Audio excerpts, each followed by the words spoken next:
গুলাতে হানাবিলার মাধ্যমে অঙ্গনের বাতিল আকীদা কিভাবে প্রবেশ করতেছে এই ব্যাপারে হুজুর বলছেন বিভিন্ন পদ্ধতিতে প্রবেশ করতেছে। এর মধ্যে একটা পদ্ধতি হলো বাংলাদেশ, ভারত, পাকিস্তানের যারা মদিনা ভার্সিটি বা আরবের বিভিন্ন ভার্সিটিতে পড়তে যায়, এখান থেকে আকাইদের ব্যাপারে পরিপক্ক না হইয়া ওইখানে গিয়ে ওই বাতিল আকীদা হয়ে সেটা গ্রহণ করে আসে, দেশে আসে সেটা প্রচার করা শুরু করে। এটি হলো কৌমি অঙ্গনে এই এদের বাতিল আকীদা প্রবেশ করার একটা পদ্ধতি হুজুর বলছেন। আরেকটা পদ্ধতি হলো বিভিন্ন কৌমি মাদ্রাসায়, উপমহাদেশের বিভিন্ন কৌমি মাদ্রাসায় আরব দেশগুলির বিভিন্ন সংস্থার পক্ষ থেকে সাহায্য আসে। এই সাহায্যের সুবাদে এরা এই মাদ্রাসাগুলিতে এদের আকীদার কিতাবগুলি পাঠ্যভুক্ত করে দেয়। আমি এমন কিছু মাদ্রাসার নাম বলতে পারবো আমাদের বাংলাদেশের, যে মাদ্রাসাগুলিতে মিডিল ইস্ট থেকে সাহায্য আনে, এই জন্য ওদের আকীদার কিতাব ছাত্রদেরকে পড়ায়। এই পথেও এই বাতিল আকীদা কৌমি মাদ্রাসায় ঢুকতেছে।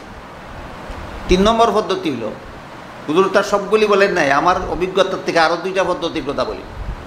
3 নম্বর পদ্ধতি হলো, আমাদের কৌমি ফারেকিন আলেমরা, যাদের কোনো মুরব্বী নাই, যাদের দিনই কোনো মুরব্বী নাই, যারা মুরব্বীর কাছে দিন শিখে না, যারা মনে করে দিন শেখার জন্য কিতাব যথেষ্ট, অথচ মুসলিম শরীফের মুকদ্দমায় আছে না, ইন্না হাযাল ইলমা দীনুন ফানজুরু আম্মান তাখুযুনা দীনাকুম। কার কাছ থেকে এই এলিম হলো তোমার দিন, তোমার দিন তুমি কার কাছ থেকে শিখতেছো ওইটা আগে দেখো। যদি তোমার উস্তাদ যদি দিনদার হয় তাহলে তোমার এলমি দিনের দ্বারা তুমি দিনদার হতে পারো।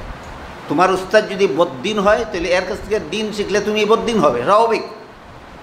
কাজেই আমাদের নবীন তবকার কিছু আলেম ওই সমস্ত বাতিলপন্থী গুলাতে হানাবিলার লিখিত কিতাবগুলি পরে কৌমি মাদ্রাসার থেকে ফারিগ হইয়া ফিরে ফিরে বাতিল আকীদা আমদানি করে।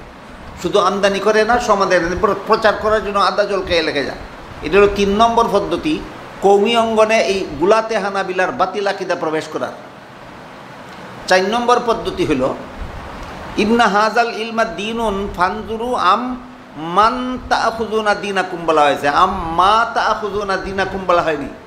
এই মান আর মার ফরক তো অবশ্যই আপনারা বুঝেন। মান হইল ব্যক্তি আর মা হইল বস্তু। ব্যক্তির কাছ থেকে দিন শিখো, বস্তুর কাছ থেকে নয়। বর্তমানে কৌমি ফারেকিন বহুত আলেমরা এরা ব্যক্তির কাছ থেকে দিন শিখে না, বস্তুর কাছ থেকে দিন শিখে। এই বস্তুটার নাম গুগল। বস্তুটার নাম কি? এটা গুগল উস্তাদের কাছ থেকে দিন শিখে।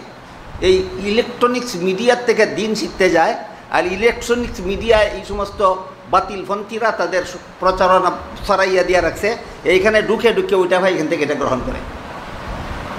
এই 2টা পদ্ধতি আমার দৃষ্টিতে অত্যন্ত মারাত্মক। এখান থেকে ছাত্র গেল মদিনা ভার্সিটিতে পড়তো, ওইখান থেকে বাতিল মতবাদ নিয়ে আসলো। এটা অতি অল্প পরিসরে হয়। এরপরে চান্দা দিয়া এদের চান্দা দিয়া এদের সিলেবাস, এদের বই আমাদের সিলেবাসে ঢুকাই দিল। এটাও খুব অল্প পরিসরে হয়। কিন্তু ব্যাপকভাবে যে বাতিল পদ্ধতি, যে বাতিল আমাদের কৌমি অঙ্গনে ঢুকতেছে, এই ব্যাপক পদ্ধতির 2 পদ্ধতি। একটা হইল, এর কোনো উস্তাদ নাই, নিজেই বাতিলপন্থীদের কিতাব কিনে আর পরে ফইরা বাতিলপন্থী হয়ে যায়। আর কোনো উস্তাদের কাছে, দিনদার কোনো উস্তাদের কাছে শিখতে যায় না, ইলেকট্রনিক্স মিডিয়ার থেকে আকীদা শিখতে গিয়া এই গুগল থেকে বাতিলপন্থী হয়ে যায়।